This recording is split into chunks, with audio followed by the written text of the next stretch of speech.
সম্মানিত দিনী ভাই বোন, ছেলে তোমাকে আমি শক্তভাবে বলছি, যাতে করে তোমার মনে থাকে, তোমার বোনের মনে থাকে, তোমার মায়ের মনে থাকে, তোমার বোন এখানে বসে আছে স্কিন পায়জামা পরে।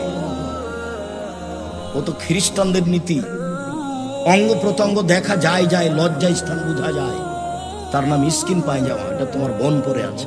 জবাব আমি দেবো বেটা। আমি দেবো কেন? বাপ বেটা দিও, তোমার বাপ দিবে। আল্লাহ রাসূল বলেছেন, আমার সারা সাবাব মানিস্তাত মিনকুমুল বাপ ফালিয়াতা জাওয়াজ। এই যুবক দল, তোমাদের ক্ষমতা থাকলে বিবাহ করবা। বিবাহ করলে ক্ষমতা লাগে। 1, টাকা থাকতে হবে মোহর। 2, শারীরিক ক্ষমতা থাকতে হবে। 3, কন্ট্রোল ক্ষমতা থাকতে হবে। কন্ট্রোল ক্ষমতা, তার নাম ক্ষমতা। যদি ক্ষমতা না থাকে, রোজা থাকো। রোজা থেকে থেকে থেকে যৌবন ধ্বংস করে দাও। বিবাহ করিও না। কাপুরুষের বিবাহ করা নিষেধ।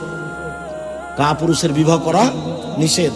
ওর জন্য ভিন্ন পথ। বলেন তো কি পথ? সিয়াম, রোজা, যেটা আজকের আলোচনা।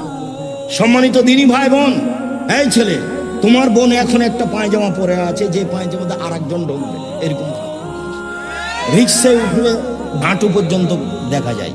বলো, এটা কি পশু প্রাণী?